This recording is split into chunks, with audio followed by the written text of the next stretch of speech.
Hi guys, what I wanted to talk to you about today is what is sometimes a hotly debated topic in Frostgrave especially, and that is experience points.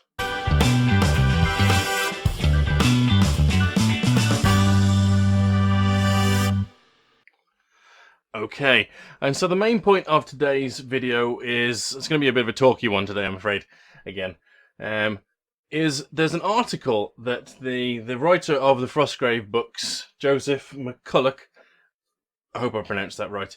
He wrote an article, so it's new, but it's old. It was last April, so it's almost a year old. Where basically he talked about his thoughts on the experience point setup of his own game, Frostgrave, now that it's matured. So now that it's been out there, it's been played by people, and the concerns that people have raised, and also the concerns he has himself. And the main things that he sees that are wrong with it, and also some suggestions that he's got for how to combat them as well. So I'm going to take it point by point and basically discuss them. So I'm trying to keep it as short as possible, because I know you don't want to keep looking at me and listen to my voice forever. Right, so start off at the top. Point number one is killing stuff. So in Frostgrave you get experience points for your wizard killing things. Now, this is important because your wizard killing things leads to, or rather getting experience for your wizard killing things leads to you taking offensive spells. Now, if you take an elementalist, you have access to so many offensive spells. You can take all sorts of elemental bolts and explosives and all sorts of craziness. If you're a necromancer, you'd be stupid not to take the bone dart, all that sorts of things, and it's easy XP. And because of that, it can get a little bit crazy. If you haven't got an offensive wizard, I don't tend to go for a wizard that has offensive spells. It can be a little bit, it can get out of hand where your opponent who does have offensive spells, it can start spiraling and they're getting loads of XP because they're killing all of your soldiers, and every time they kill one of your soldiers, not only are they getting XP for casting the spell, they're also getting XP for killing things, and it just gets a little bit crazy. So he's talked about taking that XP down. He's also talked about getting rid of that XP bonus completely, so that there's no bonus for your wizard killing people. So that's something to consider. Next, he's spoken about treasure. So he's actually considered the fact that he didn't really consider the double bonus that you get when you're getting treasure. The fact that you're actually getting the treasure itself, and also getting the XP for it as well. So he's spoken about, or rather he's written about reducing the XP for getting the treasure down as well. So the first couple of points are basically about him talking about taking the experience rewards for things down, and then later in the article, as we'll get to, he talks about ways of bringing it back up again to combat that, and to also bring some variation and a different playing style into the game. But we'll get to that in a moment. The third thing he talks about is, so this is what I've spoken about a moment ago, is spell casting. So every time you cast a spell, you get an XP bonus. It's not a very big one, it's only 10 experience points if I remember rightly. But it matters. If you're casting a spell every single turn, you're getting a lot of experience through the course of a game, because the turns can go quite quickly, and there's no turn cap in Frostgrave. And so you can get a lot of experience from that. So he's spoken about, he can't remember, originally he'd planned to only give more experience, i.e. 25 experience for each different spell that you cast in a game, and leaving it at that. So you just get it for the first one of each different spell you cast. And he says he can't remember why he changed it, and he's disappointed that he did, which is, I find, really interesting that he made a point of actually saying that. It's quite interesting. I should imagine maybe he was thinking that there wasn't enough experience on offer, and that's why he went that way. I'm not sure. Maybe to bring more progression into the game, keep people interested. I'm not sure, but he's obviously forgotten why. So that's an interesting one. So it's something that I know some people have taken up as well, because again, it leads to that idea that if somebody puts all of their experience into reducing a spell like Bone Dart, and then they just get the wizard into a place on the board where they can see everything and just they're just popping off bone dart at everything that moves. They're getting points for killing stuff. They're getting points for casting a spell. It's just madness. It leads to a lot of progression and a very it tilts the scales in their favour in terms of over the course of a campaign.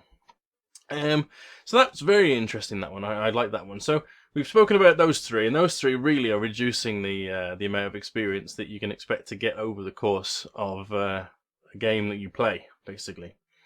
Then he starts talking about scenario goals, basically, and how he likes scenario goals, and of course we all do.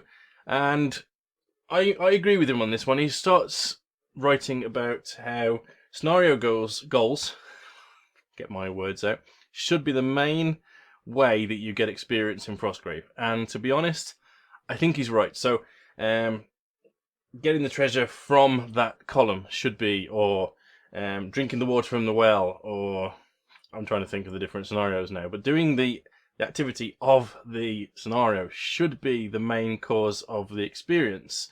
And so there should be an extra onus on getting involved in the scenario rather than just being able to get a piece of treasure or two, run them off the board, and then sit back and just pop at somebody who is actually trying to take part in the scenario. Basically, you need to encourage people to take part in the scenarios. It's imperative. It's important for the game. It's a very narrative-driven game, and so there should be that part in there. He then goes on to talk about how he's thinking, or he has. I'm not sure if he has or not. But he writes about how he's looking to introduce a table of subplots that you can roll on before a game to create scenario rewards, which will turn just a standard game into specific scenarios, which I find quite interesting. I don't think this has come out. I think what he's talking about there is ulterior motives, and I think that's coming out potentially this summer. I'm not 100%. If someone knows who's watching this, pop it down in the comments. I haven't been following that 100% recently, so if you're up on that, let me know down in the comments. I'll be eager to find out. But yeah, so I think he's taken that through now, and it will actually be something which is released. So I'm really keen to see how that goes. And then finally, he just goes on to there are different ways of combating not getting enough experience. You can take matters into your own hands, basically, which is something that I've actually found that I've had to do in Frostgrave. And by that, I'll elaborate. There's a spell called Absorb Knowledge spell, and what that allows you to do is do a spell outside of a game, and essentially just give yourself free experience. Now, what I do, because I have a habit of not being able to get much treasure because I'm a notoriously bad roller in the game, so I tend to lose a lot of guys, and I tend to not get much experience, much treasure off the table. I kind of have to take matters into my own hands, and to do that I've used Reveal Secret, which gets me treasure that I can place myself and try and get off the table easily. So that gets me a bit of gold and some experience. And also, there's a spell which allows you to create a scroll, which is just a bit of easy money because you can sell the scroll straight away. I think it's for 100 gold. It just gets you a little bit of extra money, which allows me to replace some of the soldiers that inevitably I'm going to lose each game, as I lose terribly on the table. And that just allows me to remain competitive and in the game, as it were, from game to game. So there are ways of sort of bolstering your warband if you find that you are like me, somebody who notoriously loses. There's ways of taking matters into your own hands and still making it fun for yourself, even if you know that you're not going to be able to keep up with somebody. You can make it so that you can, basically, which I find is interesting, and I'm glad that Joseph has made it possible to do that, to be honest. I'm appreciative that people like me can still get involved in a campaign and have a fighting chance of staying involved. Right. So another reason this article makes me really happy, again, I'm going to put a link in the description to the article if you want to have a read yourself, is that it comes from the horse's mouth. So if you're part of a gaming group and they're sticklers for rules. They don't like house rules, and they like to have everything in the rule books, and everything needs to be official and whatnot. This is basically from the horse's mouth. This is from the author of the books. It's his thoughts on experience and the mistakes that he feels he made in those books. And so it really gives you clout to go to your gaming friends and say to them, look, I think there needs to be change to the way that the experience works in this game that we're playing, and the scenarios that we're playing, campaigns that we're playing. Can we talk about changing them? And I think this is a fantastic article to present to them and say, look, here we go. Can we discuss changing at least some of the ways that we gain experience to either change the way people play the game, if you've got somebody who's just out there to fight and not gather treasure, or somebody who just likes spamming the same spell constantly. Any number of those things, you can combat it by just making some of these simple XP changes. You can really change up the way somebody plays the game for the better, hopefully. So yeah, I just wanted to share that with you guys. Hopefully help you to get out of some sticky situations with some of the problems you might be having with the Frostgrave experience rules. Yeah, so that was it really. Hopefully you gained something from the video. If you have, let me know down in the description if you've got any ways that you've house ruled any of the aspects of Frostgrave, especially in experience, because that's the subject of this video. Let me know down in the comments.